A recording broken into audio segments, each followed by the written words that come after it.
this gathering is coming at an extremely crucial time when humanity is facing perhaps the gravest crisis in its long history. It's a crisis which is putting the very future of human civilization at risk. And it's been long, there's been a long need for us as Buddhists to come together and speak up on this very critical issue, to lend our own voice to the conversation and to the demand that action be taken quickly, promptly, effectively, and comprehensively. In 2009, I was invited to go to Copenhagen to participate in a kind of spiritual conference on the environment alongside the official conference that was taking place. And I sort of mapped out my own thinking on the climate crisis in the form of what I call the Buddhist diagnosis of the climate crisis. And it's gone through several modifications, reiterations, and some of you have seen this before, who have attended some of my lectures before. If you've been here before, you can take a little nap now for about 20 minutes.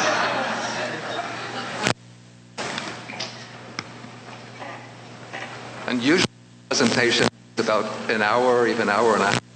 Now I have to compress it into 20 minutes, so I'm going to skip over some parts, or go through some parts rather quickly. So I use the template of the Four Noble Truths as the main set of categories for diagnosing the climate crisis. And so we start with what I call the ecological truth of suffering. These are future perils and creeping crisis. And this is what I'm going to go through quickly, just reading the main headings. So we have what I call the four incipient catastrophes. This will be our fate if effective action is not taken. In fact, already some of these catastrophes are starting to strike. So we have unbearable heat waves to the point where large tracts of the earth become uninhabitable, massive die-offs of other species as well as large segments of the human population, floods, violent hurricanes which will decimate whole communities, the ice sheets, Antarctica, Greenland, starting to melt, causing sea levels to rise, island nations, coastal lands, and cities will be inundated by the rising oceans, driving out whole populations, forcing migration. The oceans grow increasingly warmer, making various forms of ocean life impossible. The ocean becomes increasingly acidified, again destroying life in the ocean, which is the foundation for the entire pyramid of life. And then there take place changes in the ocean currents, which will have impacts upon the climate in whole regions around the world, particularly the food-growing regions. So these are the four incipient catastrophes. And then underlying this are what I call the four vanishing foundations of human civilization.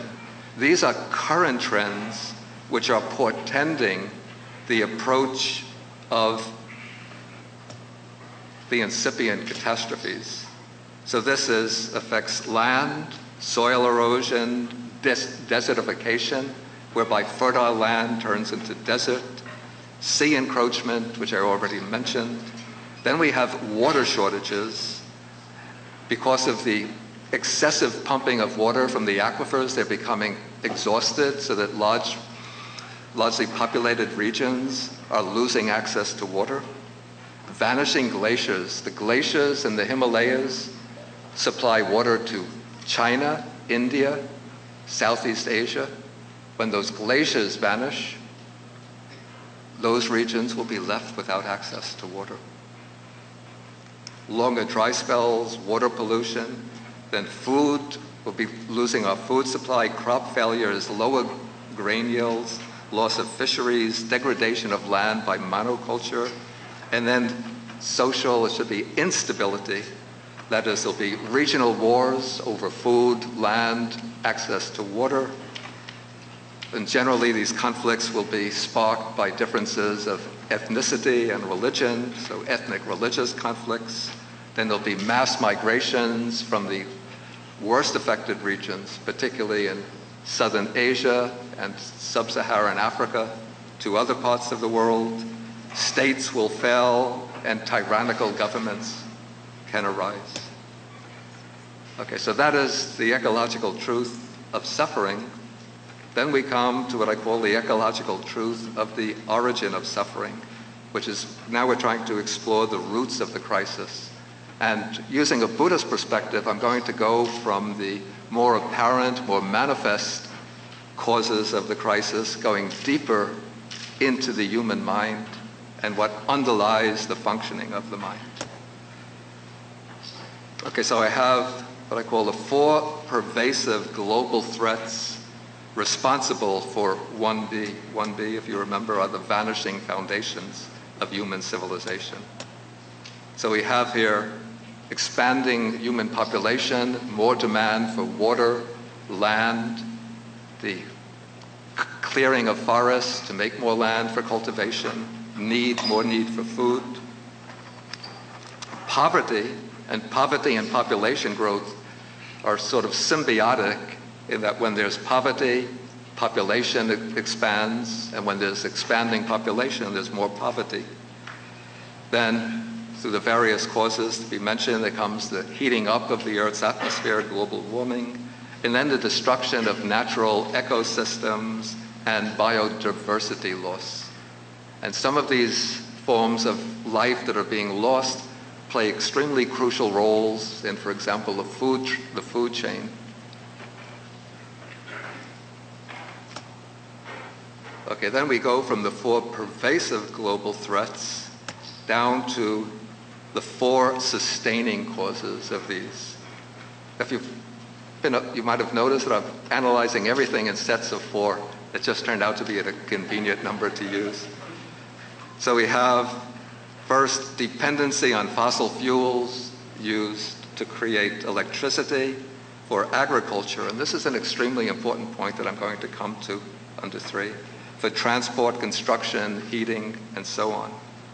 Then what seems to be driving this dependency on fossil fuels? Because we're aware that we are in almost a suicidal or species suicidal situation, and yet why are the governments taking such slow action, such reluctant action,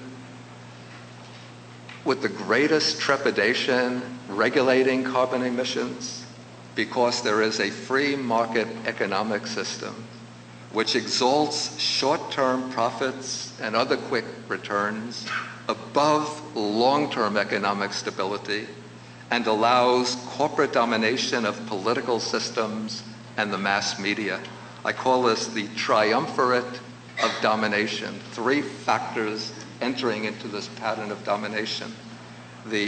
Actually, it's the corporate capitalist economic system which dominates the political system so that politicians are beholden, indebted to the economic system. And there's also the corporations that exercise an exorbitant amount of control over the media, so that the media cover up and obscure the truth about what is happening. The model of industrial agriculture, this is a fact which is not well known. We always think of transport, creating electricity as causes of carbon emissions, but it's actually the industrial model of agriculture is responsible for 32% of global carbon emissions, as well as other types of environmental destruction. So land clearance, high carbon emissions, what happened? And the consumption of meat, because in order to produce animals that will provide meat, large quantities of grain have to be fed to the animals. And that requires more land, more water, more grain, more water, more land used to raise the animals that could be used to feed human beings. And then we have the reckless consumerist culture, which creates ever-increasing demands for energy. And so to provide that energy, then there's increasing reliance on fossil fuels. So these are the 4 sustaining causes. Then we come to the inner roots. This is where we really start to apply the Buddhist mode of investigation, taking the Buddhist principle that mind is the underlying cause of what is good and what is bad. So I didn't quite use the 3 unwholesome roots, but rather I used a set of 4 other unwholesome mental states. One is greed. This is the greed of corporations, particularly the fossil fuel corporations.